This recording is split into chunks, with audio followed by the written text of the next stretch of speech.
मनुष्य को चाहिए कि जो भक्त भगवान श्री कृष्ण के नाम का जप करता है उसका मन में आदर करे।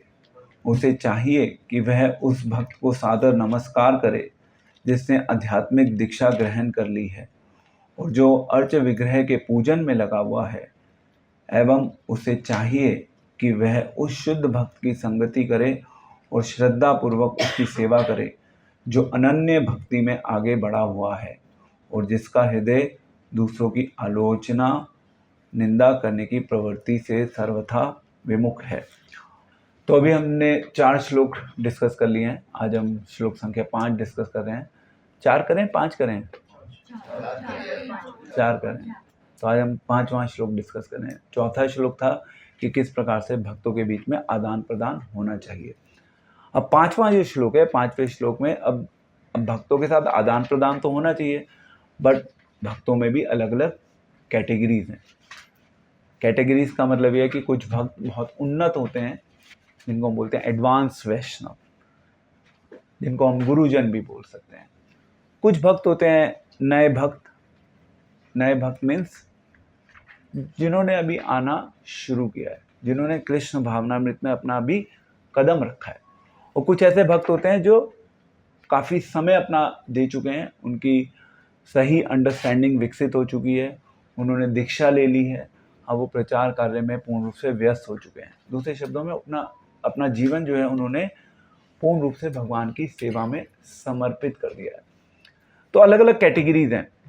जैसे अगर हम भगवत गीता की बात करें तो भगवत गीता में एक तरफ आ रहा है कि हम सभी को इस संसार के लोगों के साथ समान स्तर पे लोगों को देखना चाहिए, जहाँ पे दृष्टिकोण की बात आ रही है। पंडिता समदर्शिना आ रहा है ना। पंडिता समदर्शिना का मतलब है कि आपको सबको समान दृष्टि से देखना है। ये तो हो गई हमारी दृष्टि। बट एक होता है देखना और दूसरा होता है व्यवहार करना। तो दृष्टि समान हो सकती है बट व्यवहार फिर भी हमारा अलग अलग होता है। हमें अलग अलग लोगों के साथ, अलग अलग डिवोटीज के साथ अलग अलग ढंग से व्यवहार करना होता है। क्यों? क्योंकि इन्हें वे देखा जाए तो हम सबके पास समय लिमिटेड है ना। तो उस लिमिटेड समय को हमें कैसे डिवोटीज के साथ जब हम व्यवहार कर रहे हैं तो हमें उसको उसके अकॉर्डिंग डिवोटीज के साथ डील करके उस समय को अपना इंगेज करना होगा भगवान की सेवा में।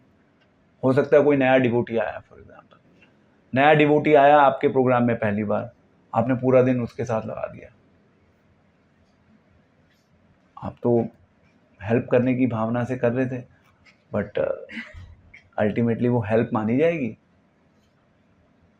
हेल्प तो है वो, बट फिर भी उसमें कहीं ना कहीं थोड़ी प्रॉब्लम होगी, क्योंकि आपको कहीं ना कहीं एक डिस्क्रिमिनेशन के रूल को फॉलो करना चाहिए था। जैसे फॉर एग्जांपल हमारे गुरु महाराज आए, भक्ति विकास महाराज या कोई और इस्कॉन के सन्यासी आए और हमारे को उनका संग करने का विशेष अवसर मिल रहा है, तो हमारा कर्तव्य क्या बनता है?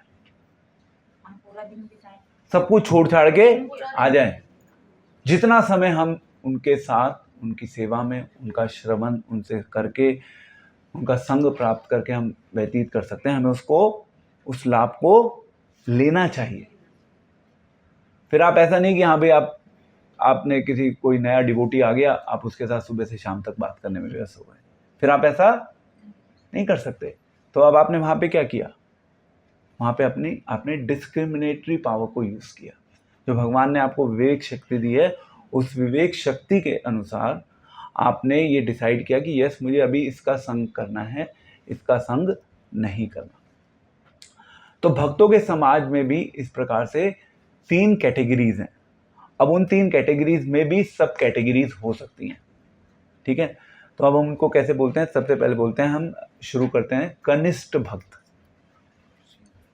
कनिष्ठ मीन्स जो नया है वो कनिष्ठ है, जिसने शुरुआत की है, जो हमारे कार्यक्रम में जिसने आना शुरू कर दिया है, वो हरे कृष्ण महामंत्र का जप भी कर रहा है, कीर्तन में भाग भी ले रहा है, प्रवचन भी सुन रहा है, प्रसाद भी ले रहा है, संडे प्रोग्राम में आ रहा है एक तरीके से, ठीक है। अभी संडे प्रोग्राम में उसने आना शुरू किया है, तो वो एक दृष्टिकोण से देखा जाए तो वो कनिष्ठ भक्त हो गया।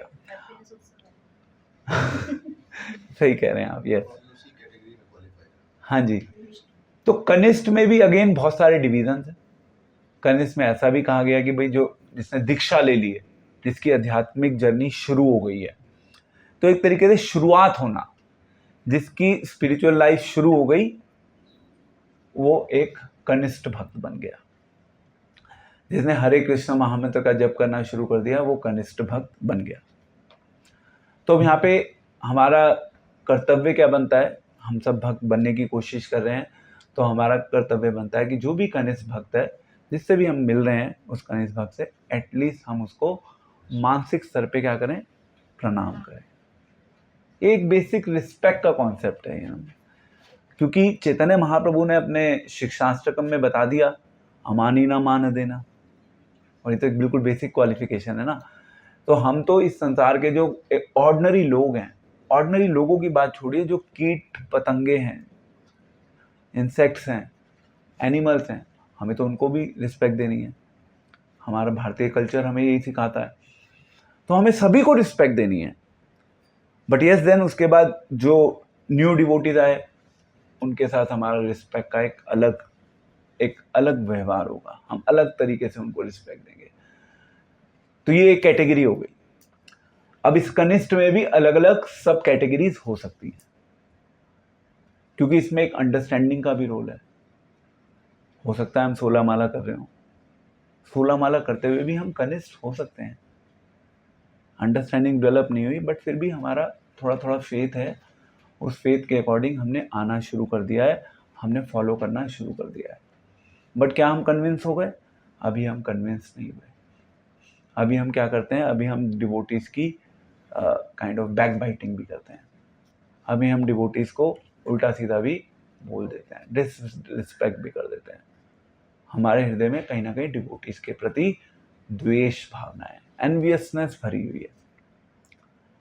हो सकता है शुरू में क्या, बहुत सालों में भी ऐसा कहीं ना कहीं हमारे हार्ट में फिट होता है। शुरू में तो वो पता ही नहीं चलता, शुरू में हमें उसका आइडिया ही नहीं लगता, बट समय के साथ फिर धीरे धीरे हमें उसका आइडिया लगने लगता है। कहते हैं डायग्नोसिस हो गया, हाँ भाई पता चल गया कि भाई ये डिजीज है। आजकल क्या होता है मेडिकल इंडस्ट्री में, शुरू में तो पता ही नहीं चलता कि डिजीज क्या है। आपको डिजीज को ढूंढने में, डायग्नोसिस में आपको बहुत टाइम निकल जाता है। आप डॉक्टर्स के चक्कर लगा रहे हो, आपके तो हमने इस डॉक्टर को भी दिखा लिया, उस डॉक्टर को भी दिखा लिया, सारे अलग अलग स्पेशलाइज्ड डॉक्टर्स जो हैं उन सबको दिखा लिया, बट फिर भी हमारे को अभी डायग्नोसिस पता नहीं चल पा रहा एग्जैक्टली प्रॉब्लम क्या है। तो डायग्नोसिस फर्स्ट, ऐसे ही हमारा एक स्पिरिचुअल डायग्नोसिस होता है। स्पिरिचुअल डायग्नोसिस में क्या है कि ठीक है, हम धीरे धीरे आइडेंटिफाई कर रहे हैं, हम खुद भी आइडेंटिफाई कर रहे हैं, और हमारे आसपास के जो डिवोटीज हैं, जो इन ए वे सीनियर हैं, जिनको अनुभव है, वो भी आइडेंटिफाई कर रहे हैं। हम खुद भी आइडेंटिफाई कर रहे हैं कि भाई ये प्रॉब्लम्स हैं हमारे अंदर, जिसके डायग्नोसिस की अभी हम सभी को आवश्यकता है। तो डायग्नोसिस होना जरूरी है। और जो इन ए वे जो शुरू में जो नया भक्त आया है, उसको तो अपना डायग्नोसिस करना भी नहीं आता बेचारे को। उसका डायग्नोसिस कौन करता है? उसका डायग्नोसिस एक क्वालिफाइड डॉक्टर करता है, कि वो बताता है अरे ये प्रॉब्लम। अब प्रॉब्लम ये होती है कि वो बता नहीं सकता, ये भी एक प्रॉब्लम होती है। वो बताएगा तो क्या है यार, पता नहीं ये रूठ ना जाए बेचारा, अभी नया है, ये तो आया नहीं मेरे पास डायग्नोसिस के लिए, अभी तो इसने मेरे से पूछा भी नहीं कि यस कोई प्रॉब्लम है तो बता दीजिए प्लीज। पूछता, हर कोई पूछने में विश्वास नहीं रखता ना आज के समय में। तो आप हर किसी को बता नहीं सकते कि इसकी ये प्रॉब्लम भी है। तो अगर आपके आसपास कोई आपको प्रॉब्लम बताने वाला मिल जाए लाइफ में, तो you should be thankful to that person in life, you should be really happy. तो आपकी लाइफ ट्रैक पे आ सकती है। सो ये फर्स्ट हो गया। उसका अभी फेथ जो है बहुत ज़्यादा ड्विंडल है। वो आया है, आज आया, कल वो कर जा भी सकता है। आया राम गया राम, 6 महीने के लिए आया, फिर गायब हो गया, फिर 4-6 महीने बाद आ गया, गायब ही हो गया परमानेंटली, पता ही नहीं कुछ कहाँ गया। तो ऐसे डिवोटीज आते हैं, तो वो क्या है, वो kind of in A way new devotees हैं। तो न्यू डिवोटीज के साथ डीलिंग्स हमारी अलग चलती है ना। अब दूसरा है मध्यम अधिकारी। कनिष्ठ अधिकारी हो गया, दूसरा है मध्यम अधिकारी। रिस्पेक्ट हमारे को सबकी करनी है, बट जो मध्यम है, मध्यम का मतलब वो इन ए वे क्या है, वो बीच में है। वो अभी एक्सपर्ट नहीं हुआ, बट यस उसने अपना जीवन समर्पित कर दिया है, उसने दीक्षा ले ली है, उसने अच्छा खासा टाइम भी स्पेंड कर लिया है, वो समझने की कोशिश में लगा हुआ है, वो समझने से डर नहीं रहा। ऐसे भी डिवोटीज होते हैं जो समझना ही छोड़ देते हैं, डर जाते हैं वो, बस समझ लिया इस लाइफ के लिए बहुत है, हो गया, और समझने की मुझे आवश्यकता नहीं। इन ए वे उन्होंने अपनी लाइफ को होल्ड कर दिया, spiritual life. They do not want to move ahead, they are happy with the practice what they are doing. दूसरे शब्दों में वो जहां पर हैं वो वहीं पर रहना चाहते हैं, वो आगे बढ़ने के बारे में सोचना नहीं चाहते। ठीक है, हम 16 माला कर रहे हैं प्रभु जी, 10 मिनट पढ़ लेते हैं, बहुत है। सो कनिष्ठ और मध्यम जो होगा, मध्यम हमेशा आगे बढ़ने के बारे में सोचेगा। वो केवल अपने बारे में आगे बढ़ने के लिए नहीं सोचेगा, वो दूसरों के आगे बढ़ने के बारे में भी सोचेगा, कुछ करेगा उसके लिए। वो केवल अपनी कृष्णा कॉन्शियसनेस को केवल अपने स्तर तक सीमित नहीं रखेगा। हमारी कृष्णा कॉन्शियसनेस केवल हमारी नहीं है, हमारी कृष्णा कॉन्शियसनेस हम सबकी है, और हम सबको मिलकर उस कृष्णा कॉन्शियसनेस को उसमें पानी देना है, उसकी जड़ में। कोई ये इंडिविजुअल एफर्ट नहीं है, इसलिए ये हमारा एक कोलैबोरेटिव एफर्ट है। इसीलिए हमने हरे कृष्णा कम्युनिटी नाम दिया। कम्युनिटी का मतलब ये होता है जहाँ पे सब लोग साथ मिलकर आगे बढ़ने का प्रयास करते हैं, ऊपर उठने की कोशिश करते हैं। ठीक है, सो इन ए वे मध्यम क्या है, मध्यम सेवा में फिक्स हो चुका है, फिक्स हो गया है वो ऐसा नहीं है कि आया राम गया राम वाला प्रोग्राम चल रहा है उसका। ऐसा नहीं कि उसकी लाइफ में जब उसके पास टाइम है तब वो माला उठा के माला कर रहा है। ऐसा भी नहीं है कि उसको किसी ने कुछ बोला तो वो कहा पता नहीं क्या है, उसका फेथ हिल गया। ऐसा भी नहीं हो रहा उसके साथ। उसका फेथ फिक्स हो चुका है, उसकी सर्विसेज फिक्स हो चुकी हैं, वो अपनी लाइफ का टाइम दे रहा है क्योंकि उसको क्लियर हो गया। बट यस, वो जो मध्यम है, मध्यम के माइंड में भी कभी कभी डाउट्स आ सकते हैं। हो सकता है सिद्धांत को लेकर उसके माइंड में 100% क्लैरिटी ना हो, बट फिर भी वो एग्जीक्यूट कर रहा है। उस एग्जीक्यूशन में उसने एक अच्छा खासा टाइम लगा दिया है और रुकना नहीं चाह रहा। उसके अंदर आगे बढ़ने की इच्छा है। कहते हैं ना, चलती का नाम गाड़ी। अगर गाड़ी खड़ी हो जाती है तो गाड़ी में धूल मिट्टी लग जाती है, जंग लगना शुरू हो जाता है। तो लाइफ में हमेशा चलते रहना है। अगर हम रुक गए तो हमारी लाइफ में जंग लग जाएगा, धूल मिट्टी लग जाएगी। मतलब दिल्ली शहर में तो अभी इतनी ज़्यादा गंदगी होती है, थोड़ी देर के लिए अगर आपकी गाड़ी एक दिन के लिए कहीं खड़ी हो गई, धूल मिट्टी से भर जाती है, आपको क्लीन करवाना पड़ेगा। मेरा स्कूटर कल आज सुबह सुबह जब मैंने I was starting my scooter, तो मैंने देखा कि अरे कल हमने स्कूटर यूज़ नहीं किया, कल खड़ा रह गया स्कूटर, इतना गंदा हो गया। कल और आज में एक दिन में इतना गंदा हो गया, फिर उसको साफ करना पड़ा। तो जंग लग जाता है, थोड़ा ज़्यादा समय के लिए खड़ा हो जाएगा। तो ऐसी हमारी स्पिरिचुअल लाइफ है। अगर हमने उस स्पिरिचुअल लाइफ को खड़ा कर दिया तो उसके ऊपर धूल मिट्टी जमना शुरू हो जाएगी, जंग लगना शुरू हो जाएगा। तो मध्यम अधिकारी क्या है, उसके अंदर आगे बढ़ने की इच्छा है, क्योंकि वो अल्टीमेटली इस विचार से चल रहा है कि यस, मुझे आगे बढ़ना है, मुझे चलना है, सबके साथ मिलकर चलना है, अकेले नहीं चलना है, सबके साथ मिलकर चलना है। तो एक डिवोटी है काइंड ऑफ प्राकृत भक्त, मतलब जो पहले वाली जो कैटेगरी है, जो न्यू डिवोटी है, वो मंदिर में हो सकता है सेवा भी कर रहा हो, ऐसा भी हो सकता है वो डीटी वर्शिप भी कर रहा हो, बट अल्टीमेटली अंदर क्या चल रहा है वो एक बहुत बड़ा रोल प्ले करता है।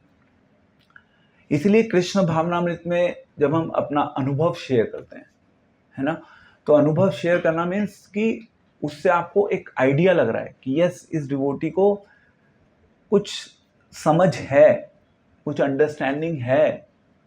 और वो अंडरस्टैंडिंग ऐसा नहीं होता कि केवल वो थ्योरेटिकली आपने उसको एक पेपर पे लिख लिया और उसको बोल दिया। It doesn't work like this. कुछ चीज़ें स्पॉन्टेनियस भी होनी चाहिए। कभी आपने सोचा है कि yes, let me right something? You can write on any topic if you have a clarity of the concept. It's very easy to do so, but clarity is important. और ये एक्टिविटी आपको करनी चाहिए as an individual. Write your thoughts. आप अपनी life में देखिए कि आप अभी एट प्रेजेंट, फॉरगेट अबाउट उपदेशामृत, फॉरगेट अबाउट भगवत गीता, आप में से कितने लोग लिखते हैं रेगुलर बेसिस पे? How many of you right?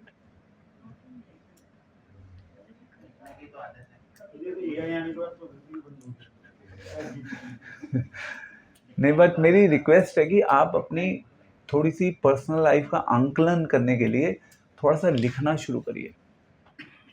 कोई भी एक टॉपिक ले लीजिए, उस टॉपिक को ऐसा नहीं कि पहले किताब पढ़ ली, मगअप कर लिया, फिर लिखना शुरू किया। No, try to write it. इससे क्या होगा, आपकी ना राइटिंग स्किल्स बढ़ेंगी over a period of time. Writing skill एक बहुत बड़ी एसेट होती है अगर आपको आती हो तो, एंड इवेंचुअली आपको आनी भी चाहिए, लिखना आना चाहिए। मतलब दूसरों को छोड़ दो, दूसरों के लिए नहीं लिखना, अपने लिए लिखना है। संसार को नहीं दिखाना कि हमें कितना लिखना आता है। अपने आप को एटलीस्ट हम खुद को भी तो चेक कर लें कि हम कितने पानी में हैं। ये चेक करना जरूरी है ना कि हम कितने पानी में हैं। अब हम ये भी देखते हैं कि अलग अलग डिवोटीज का कृष्ण भावनामृत में अलग अलग ग्रोथ का कर्व होता है, जिसको बोलते हैं हम प्रोग्रेस काइंड ऑफ ट्रेंड। आप देखते हैं वो एक्स एक्सेस वाई एक्सेस बनाते थे तो ग्राफ में वो दिखाता है, ऊपर जा रहा है, लीनियर हो गया, नीचे चला गया।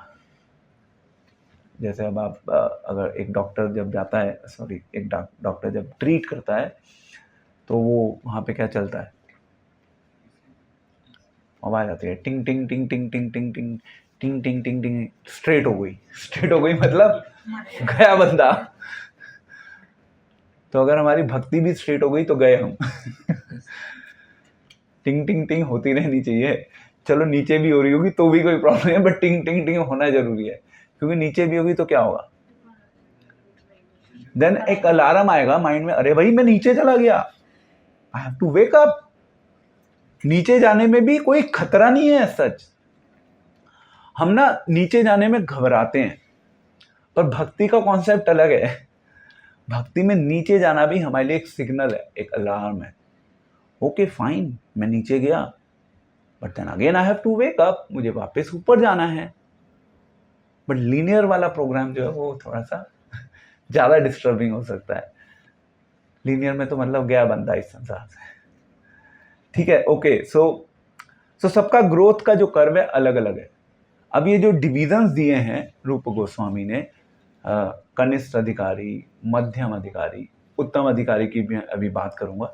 ये डिविजन्स जो दिए गए हैं रूप गोस्वामी के थ्रू, इसका एग्जैक्टली मतलब ही है कि भक्ति मीन्स व्हाट?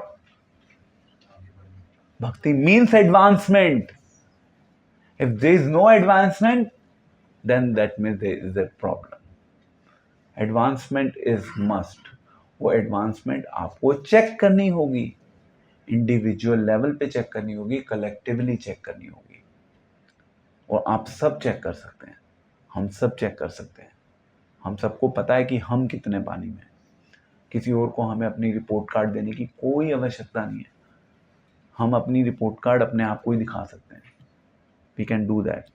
तो ये जो कॉन्सेप्ट दे रहे हैं रूप गोस्वामी, इस कॉन्सेप्ट के थ्रू वो ये बताना चाह रहे हैं कि अल्टीमेटली अलग अलग डिवोटीज हैं, उनका अलग अलग स्तर है, और हर किसी को अपना अलग अलग टाइम भी लग रहा है।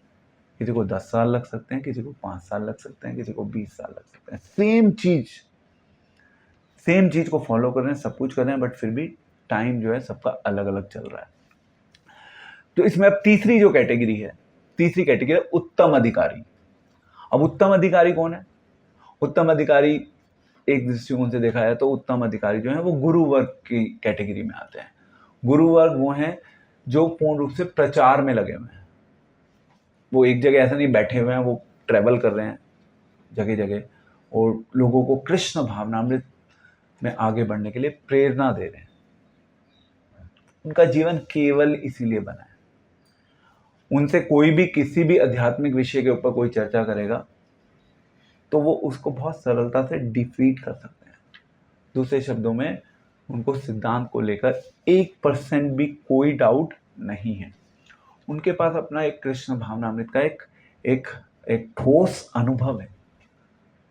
उन्होंने अपना एक सिग्निफिकेंट टाइम जो है जीवन का कृष्ण भावनामृत में लगा दिया है। तो इन वे उनके ऊपर भगवान की पूरी कृपा है। वो उस कृपा का क्या कर रहे हैं? एज ए रिप्रेजेंटेटिव बन के वो उस कृपा का वितरण कर रहे हैं, बांट रहे हैं लोग। तो इस तरीके से हम डिफाइन कर सकते हैं। और यस, कनिष्ठ, हम सब कनिष्ठ हैं, हम सबको मध्यम बनने का प्रयास करना है। और यस, टाइम आएगा, भगवान चाहेंगे मे बी इसी लाइफ में शायद हम उत्तम भी बन जाएं। उत्तम का मतलब ये नहीं है कि हम ये दिखाना चाह रहे हैं संसार के लोगों को कि हम बड़े भक्त बन गए या हम ऊपर आ गए। इट्स नॉट अबाउट कि आपको किसी को दिखाना है कि आप ऊपर आ गए।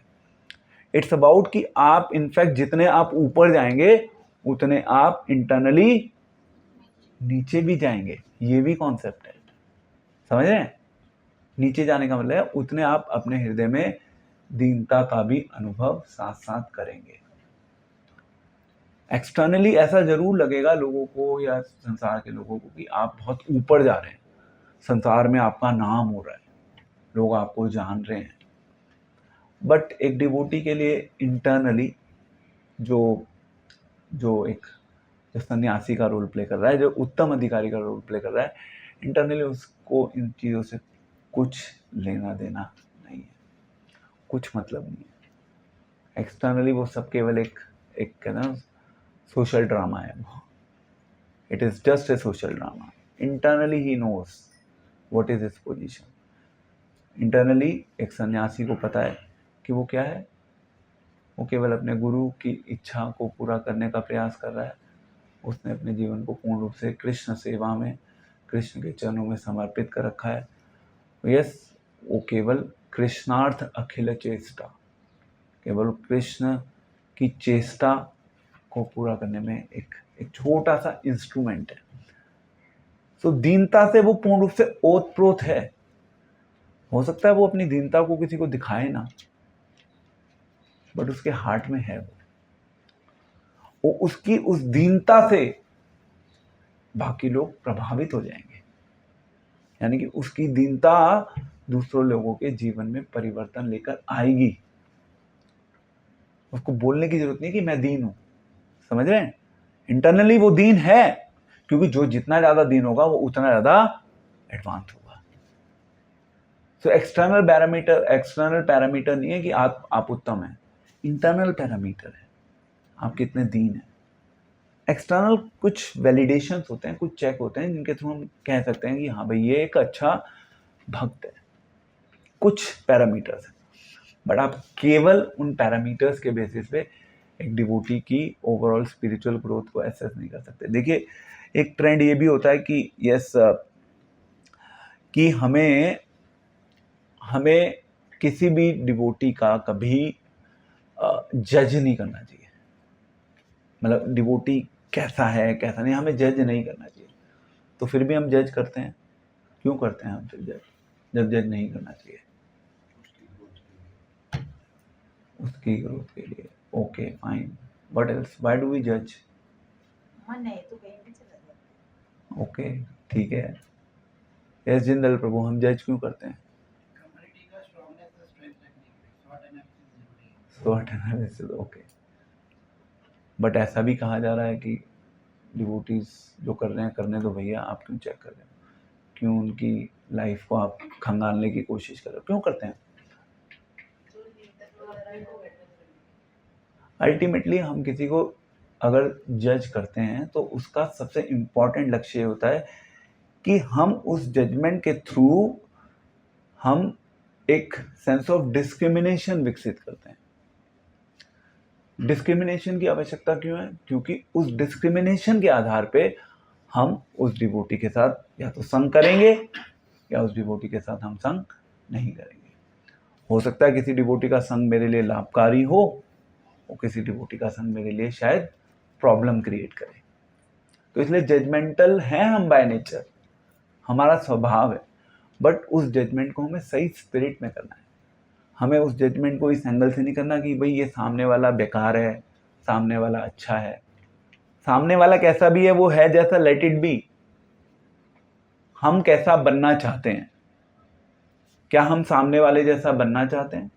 अगर हम सामने वाले जैसा बनना चाहते हैं तो हमें सामने वाले के साथ संग करना चाहिए। अगर हम सामने वाले जैसा नहीं बनना चाहते, हम किसी और पर्सन जैसा बनना चाहते हैं, तो हमें उस पर्सन के साथ संग करना चाहिए। समझ गए? इसलिए जजमेंटल होना आवश्यक है to some extent, but in a right spirit, not to undermine someone. और ऐसे ही कई बार डिवोटीज जब दूसरों को अपना संग देते हैं तो उसमें भी फिर वो थोड़ा सा विवेक यूज करते हैं। अब आपने थोड़ा सा अपना विवेक यूज कर लिया ना वहाँ, इन्हें वे किसको संग देना है, किसको संग नहीं देना, किससे संग लेना है, किससे संग नहीं लेना, किससे मित्रता करनी है, किससे मित्रता नहीं करनी। अब आपने किसी ऐसे डिवोटी से मित्रता कर ली जो आपको नीचे धकेल रहा है, आपकी भक्ति का भी उसने कांड कर दिया, खुद तो वो आगे नहीं बढ़ना चाहता, आपको भी खींच के पार्टी में ले गया। अरे भाई क्या करेगा, हर संडे को जाता ही है प्रोग्राम में, चल आज चलते हैं कहीं मूवी देखने। वो आपको भी ले गया, उसने अपनी तो पोजीशन खराब कर ही रखी है, आपकी भी पोजीशन खराब कर दी। आपने तो मित्र बनाया था, क्यों बनाया था मित्र? आपने मित्र इसलिए बनाया था जिससे कि वो आपकी हेल्प कर सके। वो आपकी हेल्प नहीं कर रहा, बट आपके लिए वो एक प्रॉब्लम क्रिएट कर रहा है वो ज़्यादा बड़ी। तो फिर आपको थोड़ी समझदारी यूज़ करनी पड़ेगी।